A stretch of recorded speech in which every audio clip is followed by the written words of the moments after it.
Why do you never see XL Bullies here in Colombia when this type of breed is literally everywhere in the UK? We even had to introduce a law a couple of years ago to update the Dangerous Dogs Act of 1991 to basically ban these types of breeds because they were running around out of control, killing people, attacking kids, all the rest of it. But interestingly, it's just not a problem Colombia has. I've probably spent a year in Colombia over the last couple of years and I've seen an XL Bully maybe a handful of times, maybe 3 or 4 of them in that time period. I'm spending a lot of time outdoors, walking around, etc. And so it's really interesting. And I was thinking why that is. Why does the UK have this big problem with these powerful, out of control dogs? But here in Colombia, it's not even a thing. So the first point is culture. It's seen as a cool thing in the UK to have a big, aggressive, dangerous dog with you. It's like a status thing. And interesting in Colombia, I don't think that type of culture has made it way over here. And just for a little bit of backstory on the XL Bullies. So a few years ago, the American Bulldog Association realized that some breeders were breeding this kind of like super bulldog, which was way more aggressive, way more unpredictable, and it was just killing people. It was kind of acting normal for a while, and then just out of the blue would suddenly lash out. And I think the descendants of this dog, this genetic line, is called Kimbo or something like that. And so they went about trying to kind of basically phase out the descendants of Kimbo because this strand of genetics for this dog was completely not desirable. It was not like usual kind of American pit bulls or stuff like that. And so yeah, they destroyed these dogs. They tried to get rid of this genetic mutation, but then obviously some people, they realized that they could make some money out of this. They could sell them to, drug dealers or gang members or people who wanted like an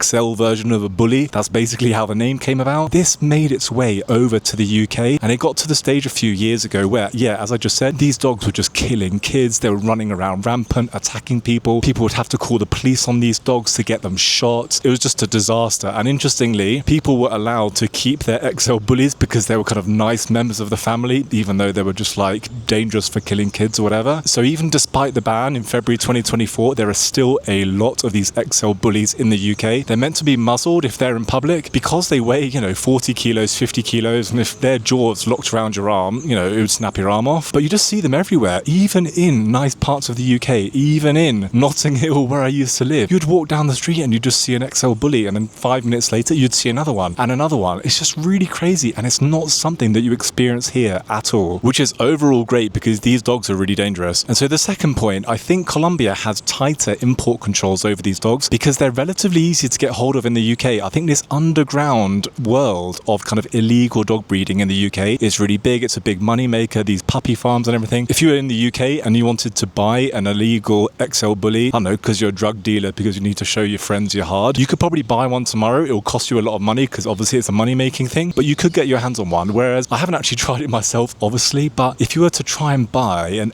XL Bully, which is kind of highly, tightly controlled like the import of here, I think you'd find it really difficult to get one. So I think even people in Colombia who do want to buy XL Bullies, maybe they're up to no good, maybe they're controlling the inflow and outflow of cocaine or whatever, they're going to find it that much more difficult to get their hands on one. So I think the laws in Colombia also help with this. And the third point, I think a practical one, is people just have small apartments here. People live in smaller spaces here in Colombia compared to the UK. Yes, the average apartment size or the average house size in the UK is not going to be as big as it is in the US, but practically speaking, if you're living in a 50 square meter apartment, which is like, 500, 600 square foot, the practicalities of you owning a big kind of 50 kilogram dog, if you have a couple of kids, husband and wife living there or whatever, is just really not there. And so practically speaking, people here in Colombia tend to have smaller dogs. They prefer Chihuahuas, they prefer French Bulldogs, maybe even pugs. It's just more of a practical option for them. And just a side note, when I arrived in Medellín, I could not believe how many Frenchies there were here. I was literally thinking, wow, Medellín or Colombia must be the home of Frenchies in Latin America, because even at the airport, there were kind of 3 or 4 waiting for either their owner or a friend to arrive, that kind of thing. So in the UK, we have dangerous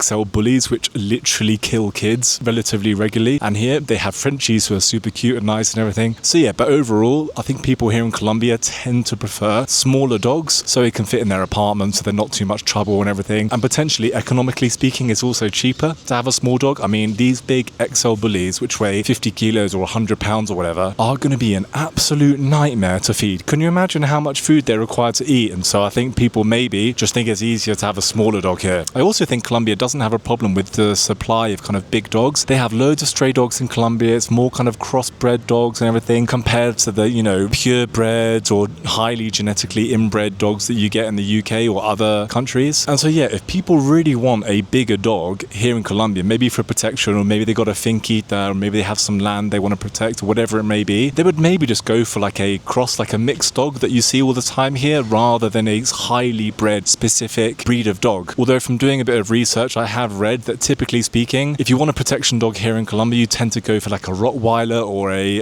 Doberman, that kind of thing, rather than some sort of like pit bull or an XL bully. Whereas in the UK, it just seems to be the other way around. But yeah, culturally speaking, XL bullies are seen as just cool in the UK. Seemingly everyone wants to have them to show off, to show how hard they are, gangs love them, etc. And that culture just hasn't really reached Colombia in the same way. Secondly, the breeding, distribution and import of these dogs is prohibitively banned in Colombia, and potentially they're just tighter on that than they are in the UK, even though they are banned in the UK as well. So even if you are in Colombia and you wanted to get your hands on a big XL bully, it would be extremely difficult to do that. Although knowing Colombia, there's always a price to pay that you can get around the law. So there's a little bit of 50-50 on that one, I'm not too sure. And then practically speaking, because of the smaller apartment sizes, the smaller car sizes, that kind of thing, your typical dog owner or family here in Colombia, they're not going to want a 40 kilogram or a 50 kilogram XL bully with them as a pet. They'd rather have either a small dog or a medium-sized dog, either one of the classic like Chihuahuas, French Bulldogs, Pugs, Terriers, that kind of thing, or a medium-sized kind of cross, of which there are plenty here in Colombia. So guys, a different video for you today, but I hope you enjoyed it.